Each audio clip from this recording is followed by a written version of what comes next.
All right. It is podcast number 8. Yes, it is. And on the menu today, we're going to talk about why your kids don't respect you and what to do about it. What a great topic. And how to navigate through, because you deserve respect from your kids and you deserve a well-functioning household. The first thing that we need to conquer is admitting that there's a problem. And I say this because there are plenty of parents, and you may have been through this yourself, where you lie to yourself and you say, oh, things are okay at home. It's the typical veil, the shield that people put over their family. Oh, we're a great family and everything is honky-dory, as my mom used to say, and sunshine and rainbows, right? But in reality, you're stressed. You come in the house and the kids, I need this, I want this, mommy do this, daddy do that. No, I'm not going to do no chores. And you are just at your wit's end. How do I get these kids to listen to me, to respect me, to do what I ask? So you need to be honest with yourself, be honest with your spouse, your partner, that there is an issue and that things need to be fixed. Yes, and having 2 teenagers of my own, it's definitely a very big topic for discussion, even with clients that I talk to that have kids in that same age group. It's more common than not. And a lot, I'll talk to other parents and we'll share things that are happening in our home with our own kids, and it'll be the same thing. One of my clients came in the other day and I said, what's your 16-year-old daughter like? Is she she's like, oh, she's cranky, moody, tired, demanding, this, that, sends text messages, can you go get me a coffee, and or do this or get me that. And it's it's very, very common. And I don't know if it's a society problem, if like what these kids are seeing every day on social media and what they're being exposed to, which I think is some of it. But yes, you're right. It does come down to the parents and in the home. And I can really speak to it because I struggle with it myself. It's very challenging, especially when you're with these people 24/7. Are you going to argue with someone 24/7? It just, there's a lot. There's a lot there. So it's easy to say, and it sounds always easy to do, but a lot of parents that are listening know that it's just not always easy to implement. So being honest, completely honest here. I'm going to be full disclosure. So definitely. And that is a great point, that it's, especially with the pandemic now and a lot of kids being at home, the things that you may have swept under the rug because they're going to go to school, so they won't be around. I don't have to deal with that until they get home. Right. And maybe they'll forget about it, so I don't have to deal with it at all. Now it's in your face all day. Now, I remember when I was younger, my mom demanded respect. Old school Italian mom. She would tell you what the deal is, and you better listen, or you would get the shoe or the spoon or whatever she could grab, whatever was within reach would get thrown or swung at the butt cheeks. My dad was the same way. We did not mess around. We lived in fear of him, and we towed the line. Exactly. So as a parent, it is very important that you demand respect. And the same thing goes with other people in your lives. You wouldn't let your friend or somebody on the street just tell you something that was offensive, right, or that just went against your morals. Like, hey, you're a piece of, you know what, or whatever it is. And if you would, you're not going to get respect that way, but you need to demand respect from your kids.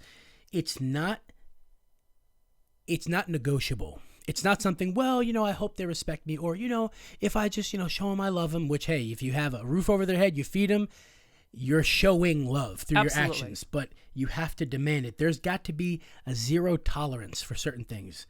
And it starts with what I call the small things, in quotes. And I say in quotes because all little things become big things. Everything is a snowball effect. You let them get away with a little bit now, it becomes more of an issue until it becomes... It snowballs. Exactly. And it becomes a monster that is all of a sudden now it's bigger than you. And if you nip things in the bud as they start to present themselves, you're probably way better off. And I say that from experience because, some things I have nipped in the bud at the very beginning and other things I have not.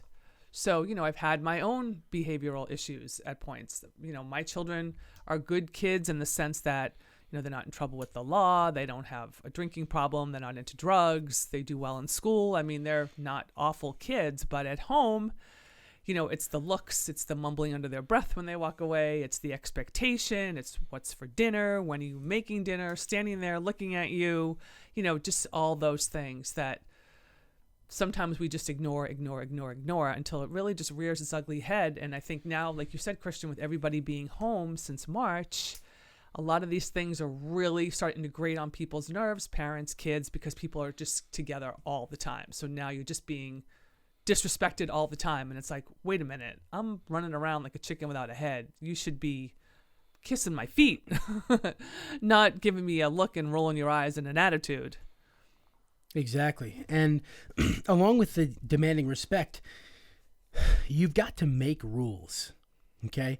You make rules and you need to be clear about what they are. You need to make sure that they know what they are and that they understand and agree. Okay? It's not enough to just say, you need to take the trash out once a week. Because if they don't acknowledge, yes, that's what I have to do. Yes, Mom. Yes, Dad, I agree that's what I have to do. You won't necessarily get compliance. And yes, I know it's hard. You get pushback. I was that young testosterone-ridden boy where I'm like, why do I have to take the garbage out? I want to stay out later at the party. I don't want to do this, blah, blah, blah, blah. And I just gave my mom crap all the time. And every kid is different. Some kids don't do it. Some kids do. But we are talking to those of you who live in this world. Now, I said before, don't let the small things slide. This is very important. And there are a lot of small things. And some parents will resist the desire to speak to these small things in fear that they're doing too much nagging, right? It's, okay, they walk in without their shoes. I'll let it slide. They come in, they don't say hi to you or the father or the mother, whoever's in the house. They come in, they slam their door, they go through the fridge and they leave the door open, or they, eat the food, leave the dishes in the sink. And they're right in there is 5 things since they've been home less than an hour. And you're thinking, oh, but if, I don't want to be picky. I don't want to be, but if you let those 5 things slide, now those 5 things are on the menu of things I can do what I want. Exactly. In the kid's mind. So just like you would attack, if you get a flat tire on the road, it's not, you know what, I'm just going to keep driving until I get to my destination. Nope, we got to stop. If you're smart, we got to stop and we have to get that tire fixed right now. So if that problem arises, deal with it now so you don't have to deal with it later, right? You say, call them out, sit them down. If there's other people around, you can take them into a corner so no one's embarrassed. Right. And they'll also know that you're aware of these things, and they'll understand that, hey, my parent, he is watching out. Right. And I got to make sure I'm on my best behavior, which every kid should be, because I know if I mess up, they're going to be there to say something versus, they didn't say anything. No big deal. And then you let it fester in your mind. You know what? I am so sick of when they come in the house and don't take their damn shoes off. And then it's months later and they're doing it. And then you say, stop. And they continue because you've never sat them down and spoken to them about why it needs to be done. Right. And then it becomes a big argument. You probably blow up and lose it.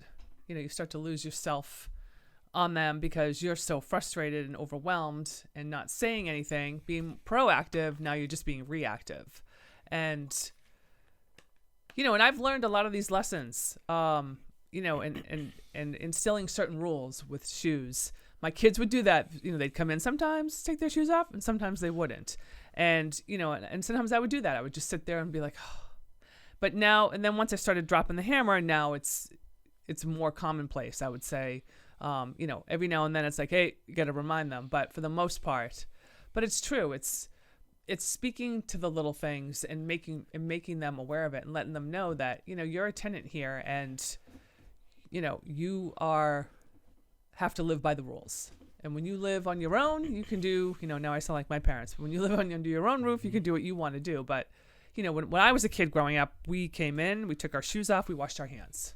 And you did that every single time. Nobody needed to remind you because we knew that we did that, or my dad was all over us. So, but it's a lot different now in our society. It's a lot different with kids. So. Yeah, and that's a great point. And that's the same thing with my mom. Was the shoes were off, Mm-hmm. especially since we had carpets. You know how it is. I yeah. spend my Yep. on my hands and knees cleaning this carpet. You're not gonna mess us up, boy.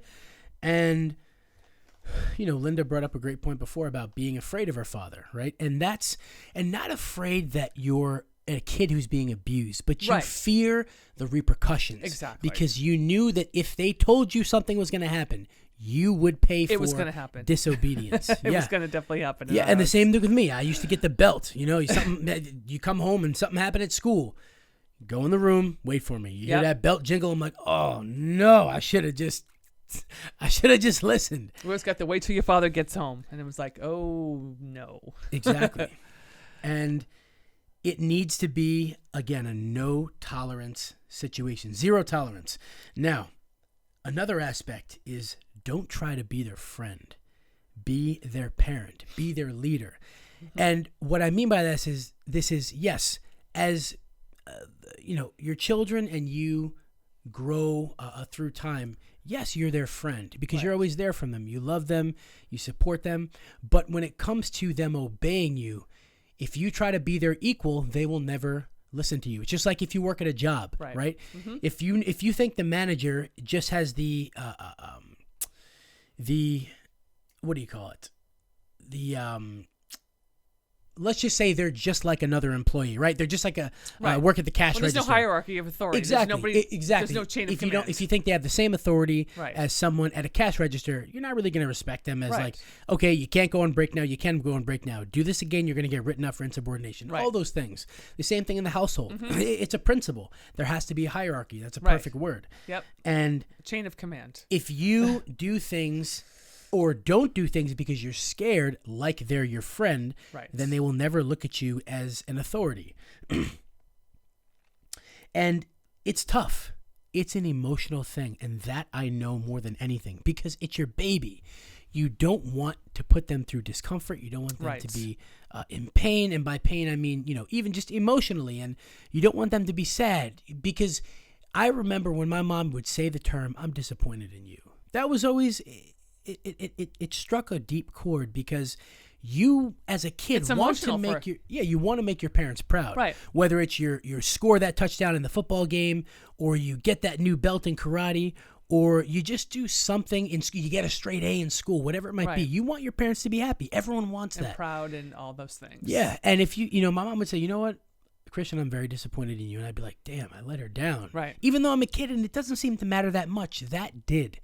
And that's something that I think needs to be understood is that if you have to separate yourself to some degree from your emotions and take care of business. And then after you do the thing, after you discipline them, after whatever you decide to take action on, you tell them you love them. That's always the ending. That's the period at the end of the sentence. Right. You did this wrong. We discussed this before, and now this is your punishment. You lost your phone for a week. Oh, they start whining. I don't care. Right. We had an agreement, and I just want you to know that this is because I love you. And you stick to it, and you might go in your room and you might cry after. I remember my mom used to tell me stories about that. She would spank me, and I would cry, and I'd get up and try to get away, and she would go in her room and cry for 10, 15 minutes. I just beat my baby. Yeah. And I turned out to be a great kid, a great guy, a great man, and I respect authority. I respect adults. I love her now more than ever before, and that's because she was hard on me. And I was afraid of my parents. I was afraid of what I would encounter as far as repercussions if I didn't listen.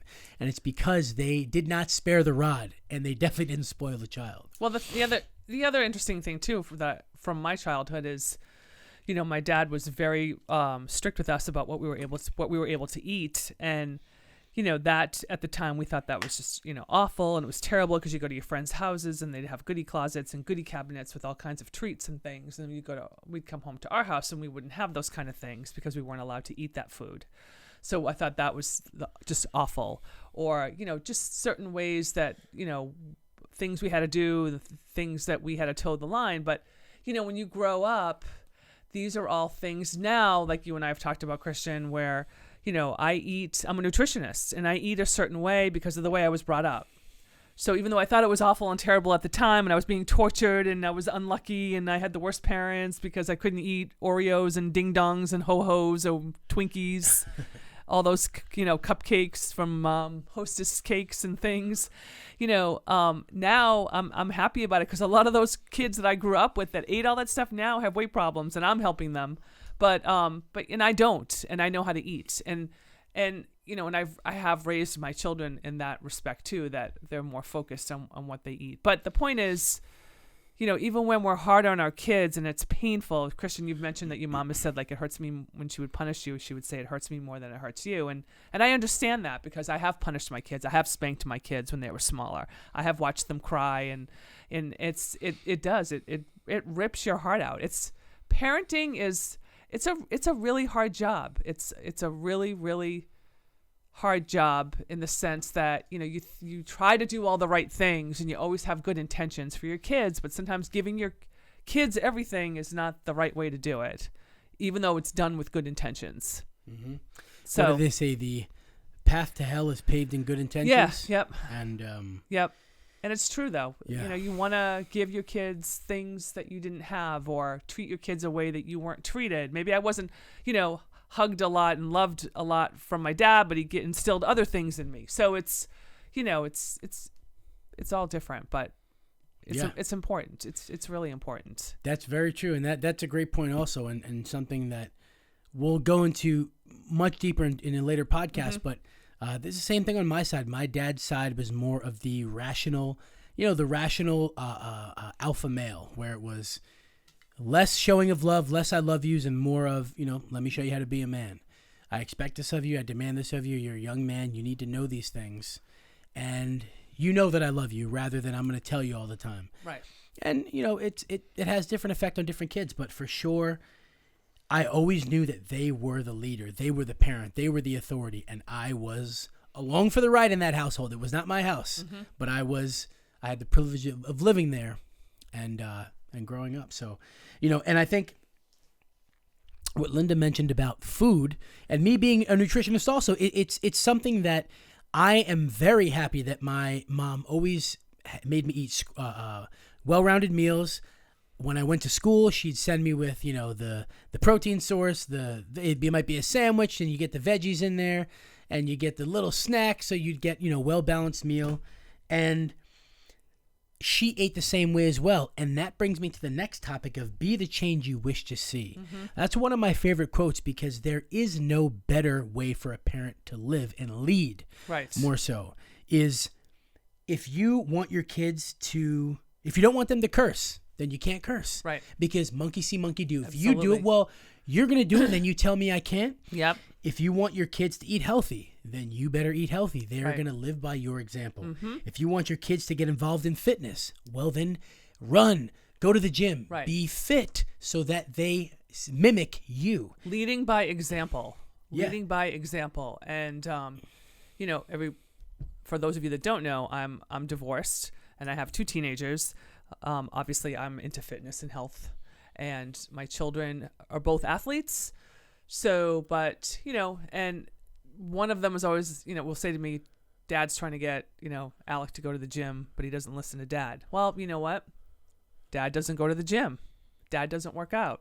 So how they don't respect or take or listen to him because he's not walking the walk too. If he was in the gym and he was like, come on, let's go downstairs, let's go work out, they might be more apt to do that.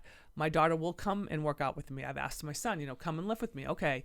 And I know that they will. So there's a difference there too. You have to lead by example. If you want them to do something, you sure as hell better be doing it yourself.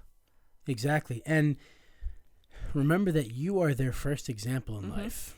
Yes, they're around their friends in school. Yes, they watch TV, which is a huge example for them. Again, that's another Right. one we'll get into Yep. much deeper in a later podcast.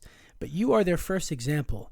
And that's why I still maintain that I like early mornings, because my dad was an early riser. He got up 5 a.m. He did his exercise, his sit-ups, his push-ups. He was a military man, so he had his regimen.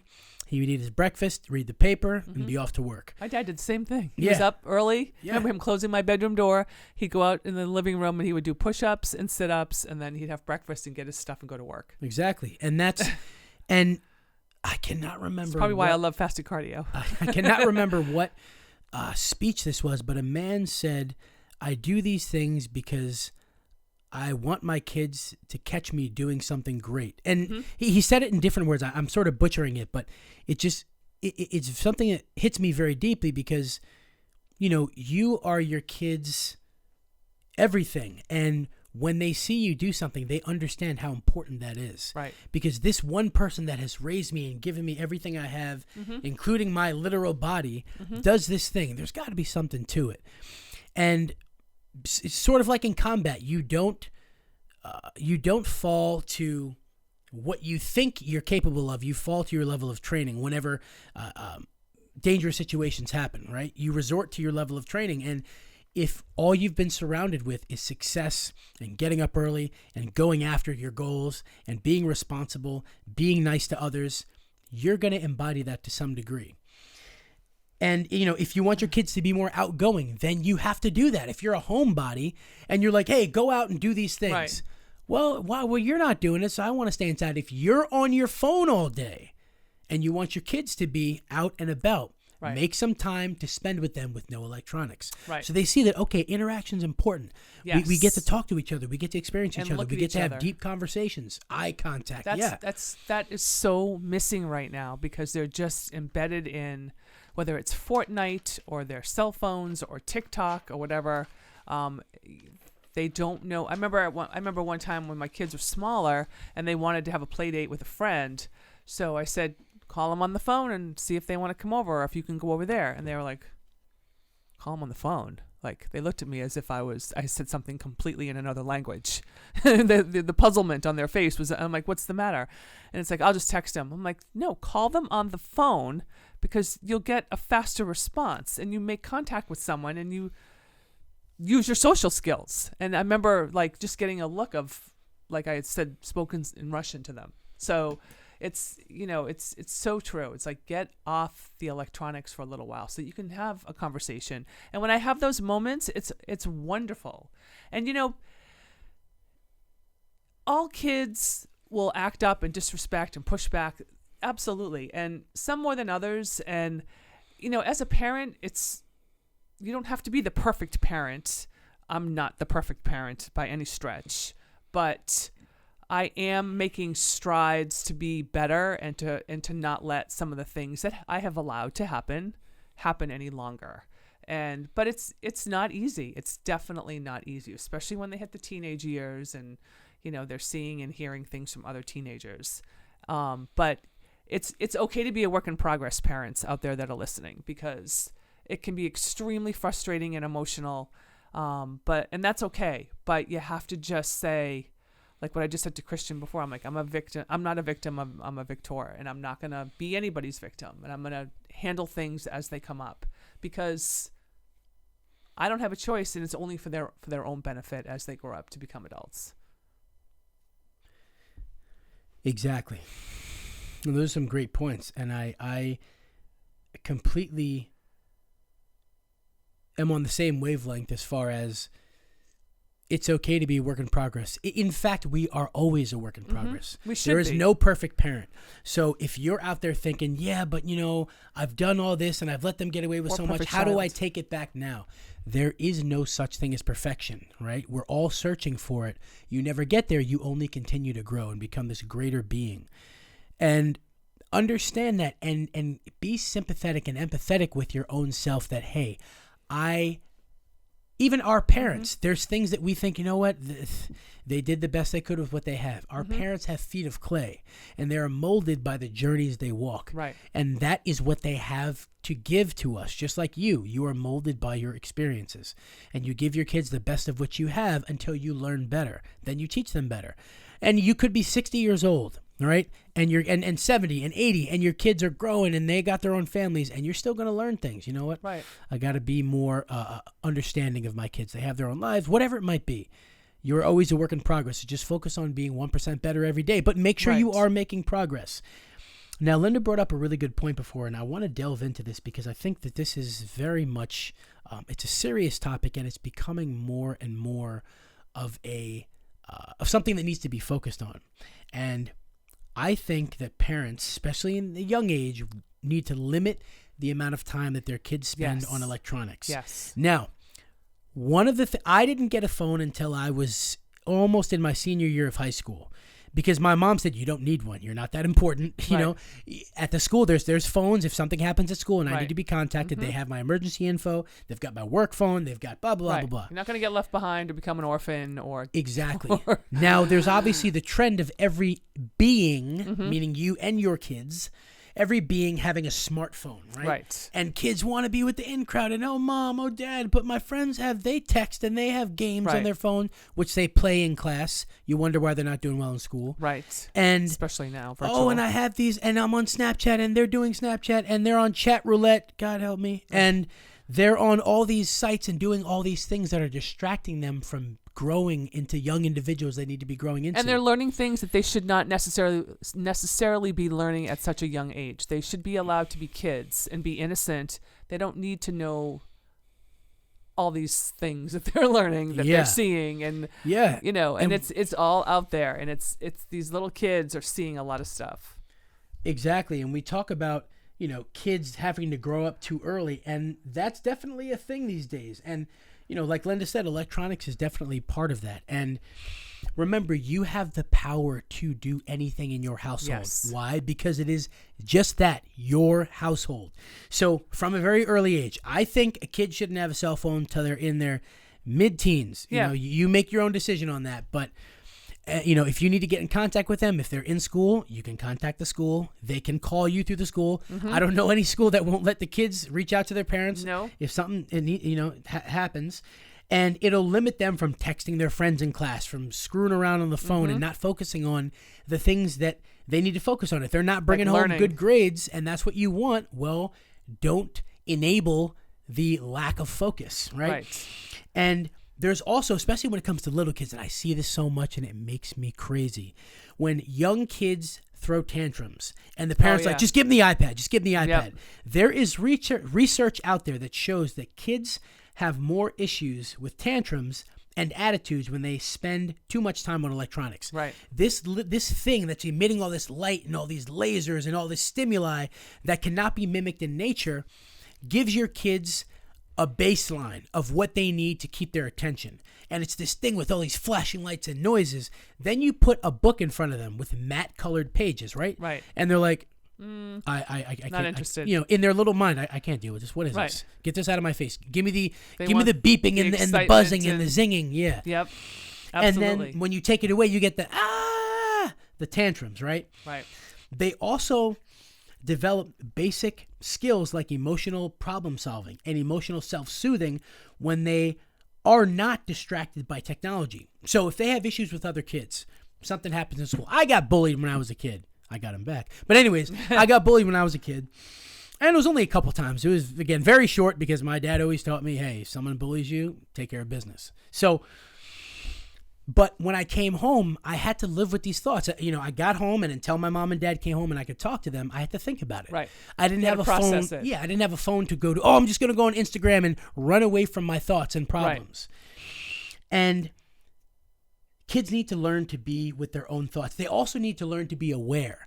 Now, this comes into, and Linda will be able to speak to this. You mean like walking and, oh and my not goodness, paying attention safety. to where you're going? I have seen so many kids in in front of me walk out in the road just and not look either way because they're so engrossed in their phone.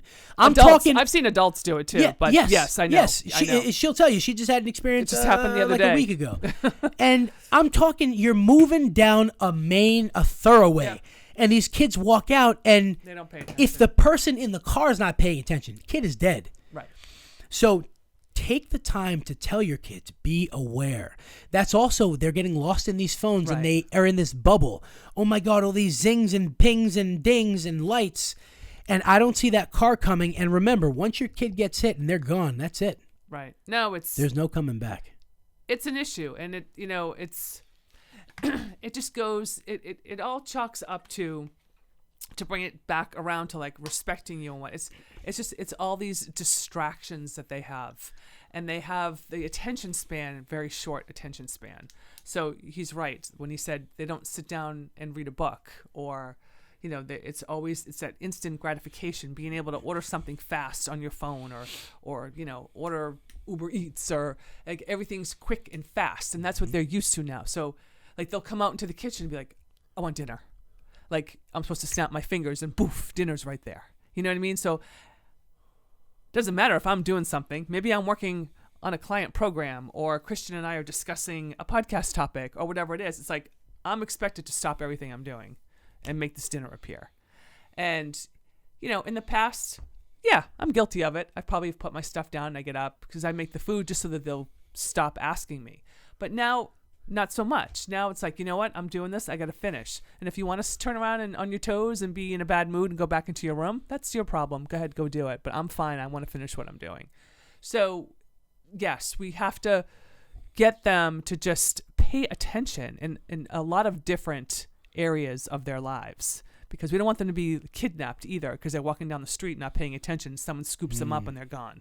They didn't see it. They didn't even see it coming, and it could totally happen. Totally happen. Exactly. And them spending less time on electronics also encourages them to interact with others. A big problem these days is kids not having well-developed interpersonal skills. You tell them, hey, run in the store and just grab this. Or can you go ask this individual this? Yeah. Hey, you need help with this. Email this person. Well, what do I say? Because they're not used to speaking to them. They're used to just texting. Or, I'll just put it into this app and it'll take care of it for me. Right. When someone does too much for you, it's just like if you exercise for a year and you're squatting for a year, you got great legs, right? You sit in a wheelchair for a month, what happens to your legs? They atrophy. If you don't use it, you lose it. And if these kids don't develop these skills, they will never have them to begin with. And they will be crippled in interaction. They need to be pushed to communicate with others, to respect others, and they will learn to deal with others. Sometimes people say things you don't like to hear. Sometimes you have to do things you don't want to do, but it'll teach them to interact with others in a more useful way. Absolutely. Completely. That communication skill is going to carry them through their entire life, and they're going to have to interview for a job at some point. And if they don't know how to look at someone in the eye and talk to them about what their strengths and their weaknesses are, they're not going to be able to get a job. And, I pushed my 16-year-old to get a job, and I made her go in and have an interview. And she's like, well, what am I going to say? I'm like, well, she's going to ask you questions and you're going to answer them. We did like a little mock interview, but it's, it's good. Make them work. Get them employed. It's good for them to see how hard it is to make some money. So when they want $200 sneakers and you say no, be like, well, how long did you have to stand at that cash register making $12 an hour to buy $200 sneakers? Let them do the math. It's interesting when you start making them pay for things, then they think twice about it. Yes. If you're given things, you are less appreciative than if you work for them. Exactly. And I mean, to bring this towards a close, there needs to be consequences. That is one thing. That is where the fear comes from. That's also where the respect comes from. Right. If you say, if they disobey you and you don't punish them, they will not take you seriously, and they won't respect your threats. And when there's no fear, it's just like at work. You show up to work late, what happens? You get a write-up. You show up to work late a second time, you get a second write-up. You get 3 strikes. You do it a third time. If they're like, oh, you know what? It's not a big deal. You're like, oh, okay, I guess it doesn't matter. Right. But if they're like, hey, you're fired. Oh, no. You know what? No. You signed a contract. It's too late. We have someone else who respects this job more than you. We'll see you later. Right. Or not. Perfect. And I also want to take a minute to recognize Linda for being a very great mother. Thank you. And I think that there's a lot of you out there, moms and dads, who need the recognition. Who are great also. Yeah, you're a great parent. You just are learning. You're discovering. And I've seen Linda grow, and I've seen the progression. Struggle. And that's what's necessary. Kids don't come with a manual, just like life doesn't. Everyone's going to be an expert on something. Oh, you should do this and do that, but you only learn through experience. And you learn, you gain wisdom, and you make mistakes, and you realize, oh, I should have done this differently, and that's all part of the journey. So embrace the failures because they lead to successes, and it's true. And just take it day by day, but make sure every day you focus on being better than yesterday. Absolutely. And I'll give you credit because until, a lot of the changes that I've made over the past, I would say 2.5 years or so, we've been together 3 years, but over the last probably 2.5 years, you've really helped me see things that I didn't see, because as a parent, and a lot of you will be shaking your heads when I say this, we overlook things. We feel like I can't fight every battle, so I'm just going to let some stuff roll, and you'll say to me, I don't even think you realize what just happened. And he's right, because sometimes things will happen. I'm like, and I just I don't see it, because it's become a defense mechanism where I'm like, oh, whatever. So you've pointed a lot of those things out, and I've corrected a lot of them, and some things still happen. Like I said, I am not a perfect parent, and I'm still learning, and it's frustrating, and sometimes I want to cry, and sometimes I'm happy when things go my way and I do something, I'm like, oh wow, that worked. And other times, I let something slide and then I get upset with myself. It's a very emotional journey. And you guys all know that. So, but I thank Christian for kicking me in the ass sometimes, because I need it. Yeah. So discipline your kids, 0 tolerance for disrespect. Make sure that you follow up on your threats, that there's consequences. And start early and young. Yes. And at the end of the day, you tell them you love them. Yep. You give them the tough love, you tell them you love them, and then you just go about life. Yep. And we will talk to you next time. See you later.